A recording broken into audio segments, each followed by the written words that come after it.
सोचिए जरा, एक प्लेन टेक ऑफ करता है और बस 90 सेकंड के अंदर सब कुछ खत्म हो जाता है। 12 जून 2025 को ऐसा ही कुछ हुआ।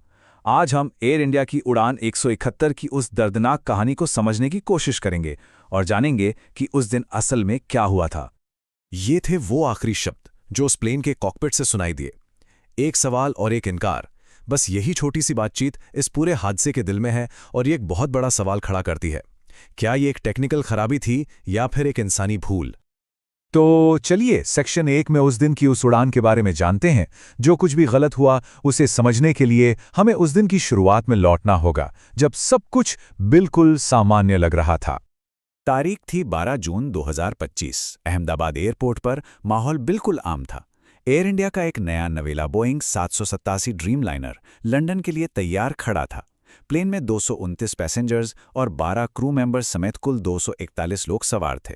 सब एक आरामदायक 8 घंटे की उड़ान की उम्मीद कर रहे थे। लेकिन टेक ऑफ के बाद सब कुछ बदल गया और बहुत तेजी से। दोपहर 1:38 पर प्लेन ने उड़ान भरी और सिर्फ 90 सेकंड के अंदर उसके दोनों इंजन ने काम करना बंद कर दिया और इससे पहले कि 2 मिनट भी पूरे होते प्लेन क्रैश हो चुका था। सोचिए, एक नॉर्मल फ्लाइट से तबाही तक का सफर कितना छोटा था। तो अब जरा उन आखिरी 90 सेकंड पर गौर करते हैं।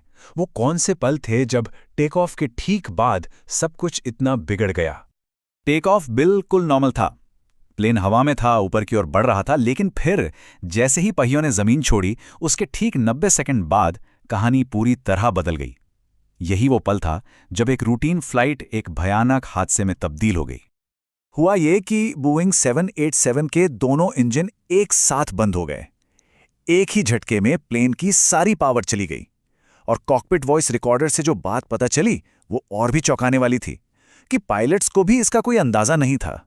उन्हें कोई वार्निंग, कोई अलार्म, कुछ नहीं मिला। सेक्शन 3, एक चमत्कार और बड़ी त्रासदी। अब जाहिर है, बिना इंजन के एक प्लेन हवा में टिक नहीं सकता। वो बेबस था और वो आसमान से पत्थर की तरह नीचे गिरा। इसका असर सिर्फ प्लेन में बैठे लोगों पर ही नहीं बल्कि जमीन पर मौजूद लोगों पर भी बहुत भयानक हुआ। वो सीधा जाकर गिरा एयरपोर्ट की बाउंड्री के ठीक बाहर बने एक मेडिकल कॉलेज के हॉस्टल ब्लॉक पर। पल भर में सब कुछ आग और धुएं के गुबार में बदल गया। जब तक रेस्क्यू टीम्स पहुंची तब तक मंजर दिल दहला देने वाला था। इस हादसे में कुल 260 जानें गईं। इनमें प्लेन में सवार सभी 241 लोग थे और उनके साथ साथ हॉस्टल में मौजूद 19 स्टूडेंट्स भी थे जो उस वक्त वहां मौजूद थे। लेकिन इतनी बड़ी तबाही के बीच, जहां बचने की कोई उम्मीद ही नहीं थी, वहां एक चमत्कार हुआ। रेस्क्यू टीम को मलबे से एक इंसान जिंदा मिला। ये थे विश्वास कुमार, सीट 11A पर बैठे एक पैसेंजर। वो किसी तरह उस जलते हुए मलबे से बाहर निकलने में कामयाब हो गए थे। वो अकेले थे जो उस हादसे के आखिरी पलों के गवाह बने। सेक्शन 4, जांच। अब सवाल ये उठता है कि दुनिया के सबसे एडवांस्ड प्लेन्स में से एक बोइंग 787 के साथ आखिर ऐसा हुआ कैसे? इन्वेस्टिगेटर्स ने अपनी जांच 2 मुख्य थ्योरीज पर फोकस की। पूरी की पूरी जांच बस 2 सवालों के इर्द गिर्द घूमने लगी। क्या ये मशीन की गलती थी, मतलब कोई टेक्निकल फॉल्ट हुआ जिसकी वजह से इंजन बंद हो गए, या फिर ये इंसान की भूल थी और पायलट से अनजाने में फ्यूल सप्लाई बंद हो गई? पहली थियरी थी टेक्निकल फॉल्ट की।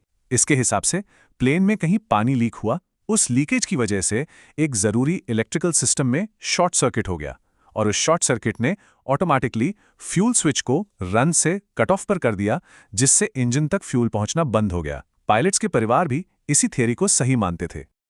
लेकिन एक दूसरी थ्योरी भी थी, पायलट एरर की। इसकी सबसे बड़ी वजह यह थी कि जांच करने वालों को मलबे में fuel switch cut off position में मिले थे। ये एक मजबूत सबूत था जो सीधा सीधा इंसानी हाथ की तरफ इशारा कर रहा था, भले ही वो गलती अनजाने में ही क्यों ना हुई हो। सेक्शन 5, तो इस हादसे का असर सिर्फ जांच तक ही सीमित नहीं रहा। अपने पीछे यह हादसा बहुत सारा दुख और एविएशन सेफ्टी पर कई बड़े सवाल छोड़ गया। हादसे के बाद जो हुआ वो कई परिवारों के लिए बहुत दर्दनाक था। विक्टिम्स की पहचान करना एक लंबा और मुश्किल काम था। इसके साथ ही बोइंग और एयरलाइंस पर ज़बरदस्त दबाव बना कि वो अपने सेफ्टी सिस्टम को बेहतर करें ताकि ऐसा हादसा दोबारा कभी ना हो। और आखिर में AI-171 की ये कहानी हमें एक बहुत ही ज़रूरी सवाल के साथ छोड़ जाती है। जब इंसान और मशीन के बीच की लकीर धुंधली पड़ जाए तो जिम्मेदार कौन है? और क्या हम सच में उन कॉम्प्लेक्स सिस्टम्स पर पूरा भरोसा कर सकते हैं जिनके हवाले हम अपनी जान करते हैं?